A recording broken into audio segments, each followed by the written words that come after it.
Magandang tanghali po mga kababayan. Tulad po sa sinabi ni Lola Fee, isa sa mga apo na nawalay sa kanya sa tagal na panahon.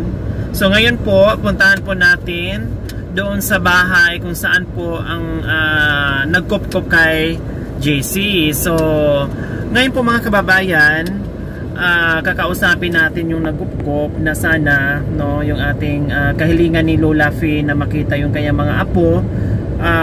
Susunduin natin ngayon at magbanding, dali natin doon sa bahay kung saan doon nakatira si Mary Jane na ate niya.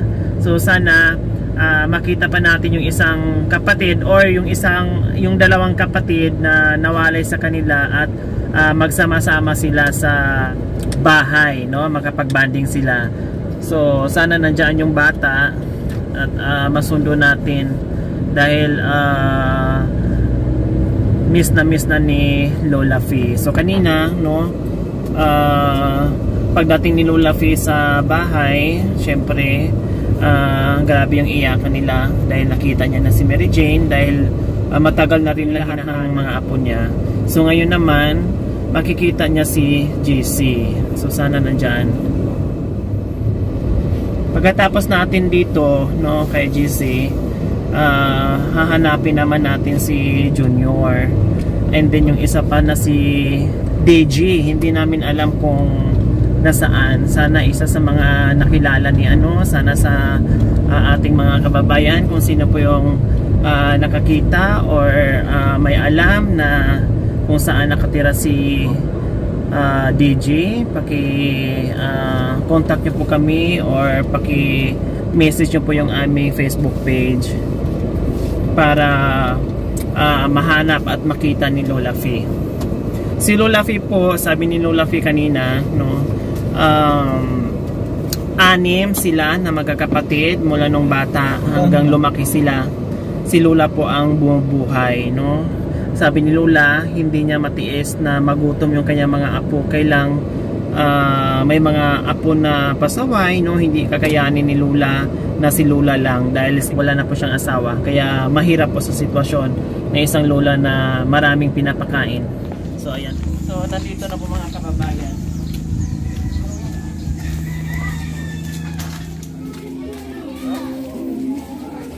Hi JC! Namiss ka namin! Akala ko na sa Amerika ka na. JC, nandito ka lang pala sa Pinas? Si Mary Jane nasa Spain. Opo, nandun ako sa bahay. So, yung nagkupkop kayo? Hindi po, kami lang po. Nandun pa. Tara, punta tayo doon sa nanay mo.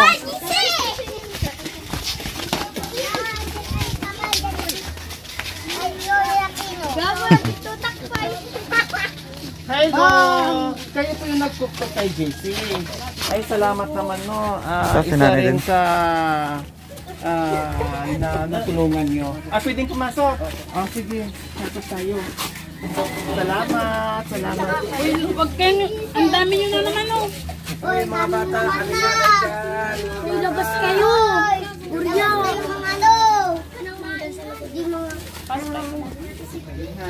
So, anong pangalan nyo? Bendel Kabudoy. Asawa nyo po. Anong pangalan nyo? Linlin po. Linlin.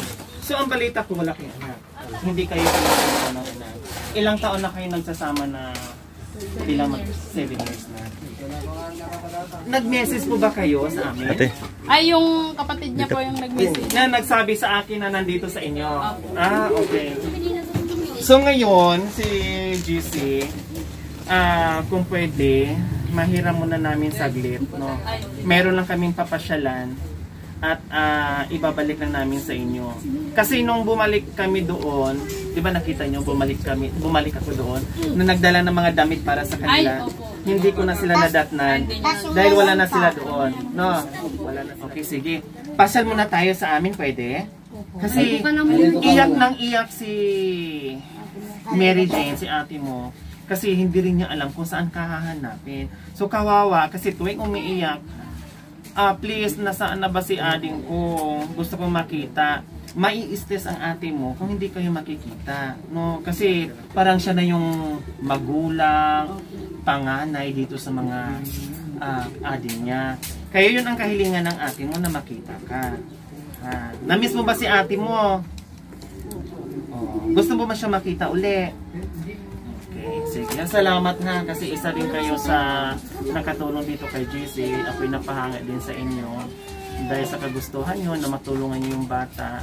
Nawa ay magiging kampante siya dito at alam ko rin bilang isang magulang, although hindi nyo siya kadugo, pero walang magiging hadlang sa 100% na pagmamahal na ibigay natin sa kanya, no? Maging tunay na anak o maging sino mang anak, pag handa tayong magmahal, handa natin tanggapin kung sino man siya, no? So, doon ka na sa bahay maligo para mag-shower-shower ka na lang doon. Ha? Sige, magdala ka na lang ng gamit mo. Tapos balik ka na lang namin dito, ha? Pumasyal ka muna, tapos bahala na kung saan tayo makarating, ha? Saan? Wow, dali picture na. Ayan, nagbanding sila. Ayan ang sweet nila. Akalain nyo naman, di ba? Ang ganda ng mga puso ng mag-asawa, no? Na talagang nandiyan nakitaan mo na uhaw din sila sa bilang isang anak. Tinuring ka na nila ng anak nung magpakabait ka dito, anak, ha? Sumunod ka kay mama at saka kay papa, ha? Anong tawag mo sa kanila? Mama at papa. Ayan, very good. 9 years old na to eh. Ay, 9 na to siya. Sabi niya 6. Di ba ito yung 9? Sabi ng lula mo, nag-8 ka na daw nung kailan? Hindi namin alam kasi. 8 na siya. Pero kailan po kayong birthday niyo? May birth certificate na doon sa lula niya. Ay, pag-uhan na lang po. Oo, mag-uusap. And then, gusto ko rin makausap sila doon sa pamilya kasi hinahanap din nila. Hinahanap din nila. Kaya kami nandito kasi matagal na panahon na hinahanap sila na magkakapatid kasi matagal din silang nawalay. So marami, it's a long story, no, doon sa family nila nagkaroon ng ganyan dahil buti na lang kamo, ang laking pasalamat nila sa akin dahil napanood nila yung vlog. Dahil kung hindi na mahahanap ng mga batang ito. Kaya grabe yung iyak ng lola, kahapon na nandun ako sa kanila, pinuntahan namin doon sa Ordaneta. Laking pasasalamat nila dahil na-vlog namin, napansin namin at ngayon, nakita nila sa video. Kawawa yung lula. Opo, kasi yung lula nila is, siya yung bumubuhay sa kanila. Anim sila magkakapatid, mula maliit hanggang lumaki sila. Tapos si Kawawa. DJ. Hindi namin alam anak kung saan si DJ kasi 4 pala kayong nawala. 4 kayong lumayas, pang-5 si mama mo. Si mama mo ngayon hindi ko na makakausap ng matino kasi agresibo. Hindi na namin alam kung saan mahanap anak. Tapos yung kapatid mong isa nga, nasaan na napunta? Si DJ, Oo. inampun na po. Inampun na. Kasi nakita ko kayo, naalala mo, diba 3 lang kayo nung unang kita ko sa inyo? Kasi yung isa, napaampun na. Oh, yun na naman ang hahanapin natin. Halika na. Palitan mo muna yung damit mo. So ayan mga kababayan, yung isa sa mga nagpupok kay GC, si Bendel. Bendel and Linlin. Pwede rin ba magpaampon ako sa inyo? Sige, dito na ako. Uwi ka ng palit tayo. Sabi ni Kuya, pwede rin. Kailan matakaw ako po yan eh. No? Mamamulubi ka sa akin.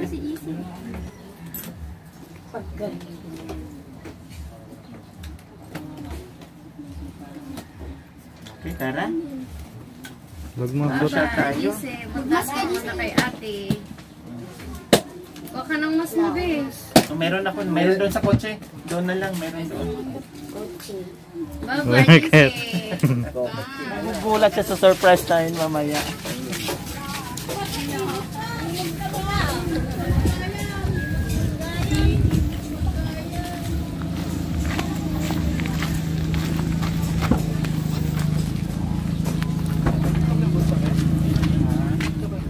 So ayan po mga kababayan. Diyos ko, nakita namin si Kaway-Kaway anak. Hi po. Ayan po si JC na nawalay din sa piling ni Mary Jane. Dahil apat po sila. Apat po silang naglayas. Ay, panglima pala si nanay. Si nanay Janice. So ayan, pasyal muna tayo sa bahay ha. Sige.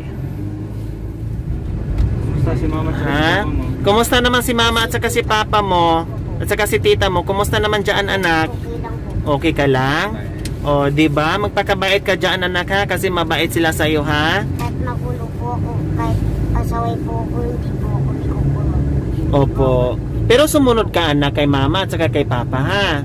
O, kailangan maging mabait ka. Ikit po ako. Wow. Tapos tulong ka ni papa at saka ni mama sa gawain ng bahay. Tapos yung papa ko at nagtatabaho na lang, nagbubuti na lang po kami. At si mama ko din po naglalaba. So ayan mga kababayan, nandito na so may laruan kami ibibigay ni JC ha. Ready na tayo. May laruan kami ibibigay sa kanya. Antay ka lang dyan ha.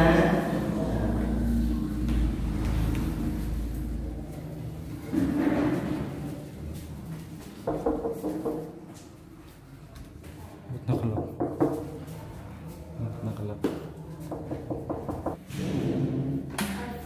Si Lola. Dito mo.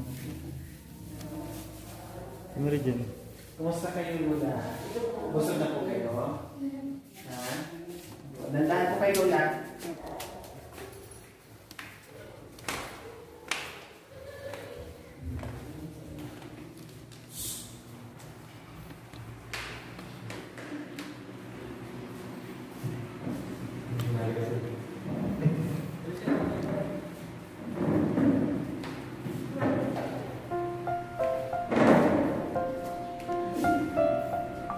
Sino yan Lola? Sino po yan Lola? Si GC po. Si JC? Sigurado kayo? Kilala niyo siya, JC? So, sino yan? Ay, si mama hindi. Ay, sinakasama mo. Ay, nandun ka na. Sino kasama mo? Si Junior.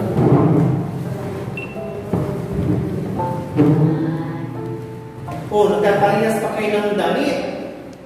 No, parang nag-usap kayo No, nag-usap pa rin parehas ang kulay Doon ka nagalat sa kanila.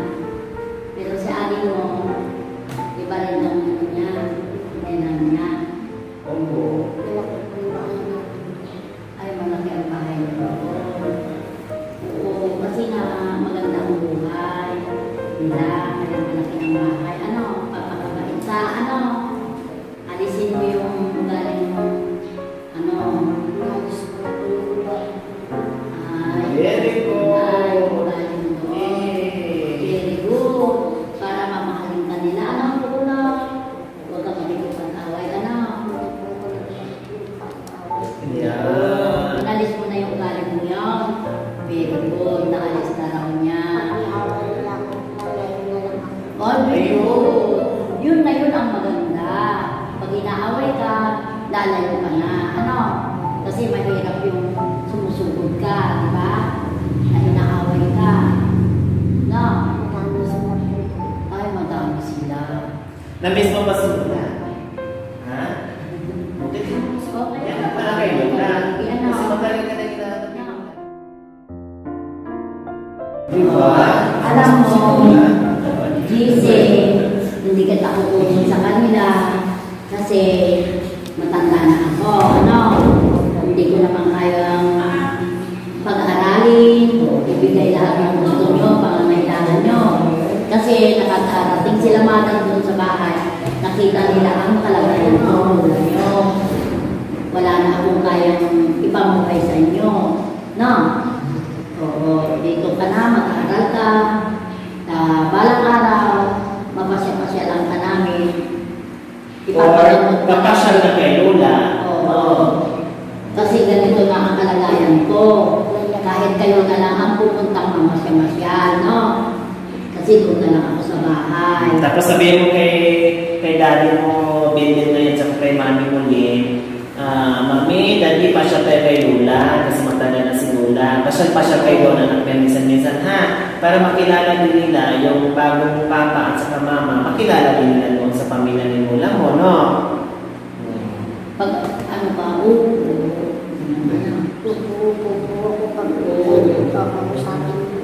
very good. Hindi na kailangan yung birth certificate mo, no? Sila na mag-ano, no? Mag-aaral ng birth certificate mo, no? Sino yan, Jane? Sino yan? Ha? Sino sila? Ayun, sino to? Sino yan? Jasmine. Yan si ate. Una. Mary Jane. Yan si ate Mary. Di ba, hinahanap mo si ating GC mo? Ngayon nandiyan na. Very good. Nagbago na raw sila. Hindi na raw siya nakikipag-away. Pag inaaway, siya na ang lumalayo. Mabait na siya ngayon na biniwan na ng away. Nandiyan si ate Mary Jane mo. Nandiyan si ate Mary Jane, no? Ano sasabihin mo sa ate mo? Ay, namimiss.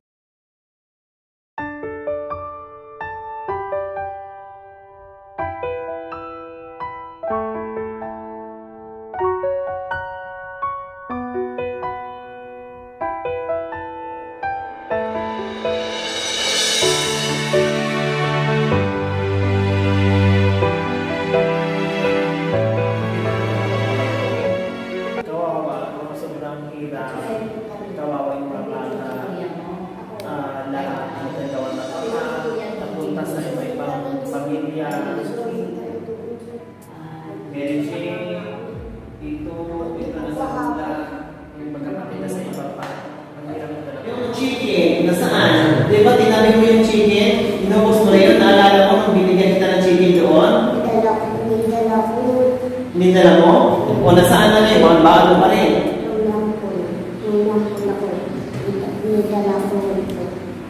Dinala mo. Inubos mo na o meron pa natira? Ha? Meron pa. Meron pa. Inubos mo doon. Nandun ka na. Siguro binurot niya yung isang pirasong chicken. Kasi naalala niyo po mga kabayan yung unang napakain namin sa kanila, Jollibee. So sila ang kinain niya yung gravy lang po. Pero yung chicken, no, halos hinamoy-amoy lang niya yun. Tapos iniwan niya at sinabi niya, mamaya niya kakainin. Kaya napakatipid na bata. Marunong. Napanood mo yung video? Sino yung si Lori Aquino? Ha? Ako daw. Kanina, pagsalubong namin sa, ayun si Lori Aquino. Sabi niya, tinulog niya ako malayo pala, nakilala na tandaan pala niya ako. So ano ngayon, JC? Masaya ka ba na nakita mo si Lula, si Ate, tapos si Ate Jane? Ha? Masaya ka ngayon? Ha? Pwede bang i-kiss mo sila, anak? Kasi na-miss ka rin nila. Sige, unahin mo si Lula, kiss. Tayo, anak. Very good na yan, eh. Ang babait na yung bata, eh. Kiss mo si Lula, kiss mo rin. Di ba? Si Ate nga, eh. Si Ate, dalawang ate mo. Si Ate pa isa ka. Si Ate pa isa. Diba? Ang bait na ni JC ngayon, no? Mabait ka na ngayon, ano? Tapos nabuo. So, ayan po mga kababayan. Happy sila dahil unti-unti nahahanap nila yung kanilang nahahanap nila yung mga apo. Nakikita niya unti-unti. So, ang susunod gagawin namin, hahanapin namin yung isa para mag-uwi sila dito at mag-banding sila dito bago uuwi, bago natin ihatid si Lula sa pinanggalingan niya. So, ayan po, hanggang dito na po mga kababayan, abangan niyo po yung ibang update natin dito sa mga kapatid ni Mary Jane. No, sana mahanap natin silang lahat para kahit paano bago umuwi si Lula, makita niya muli yung kanyang mga apo. Dahil sabi ni Lula is matanda na daw po siya. No, gusto niya makita, kahilingan niya, gusto niya makita yung mga apo niya kasi matanda na po daw siya. Nadalangin ko, ikaw ay magbigay ng kulay sa Diyos sa mga pangakong buhay na ito. Ikaw ang ikaw ang maliit na ulan, ikaw ang matigay ng kulay sa tuwing. Ikaw sa pangako ko ay narito, ikaw ang binibig na nanakis ka, ikaw ang maliit na dala, ikaw ang binibigay ng kulay sa tuwing. Sana nakubuhay na ito. Ikaw ang bini-bini? Bini-bini? Okay ka na! Galing ka! Very good. Kabayan, maraming salamat at huwag niyo pong kalimutan pag-share at subscribe sa ating YouTube channel, Lori at Inong Talita. Maraming salamat po, Gabi sa Sol!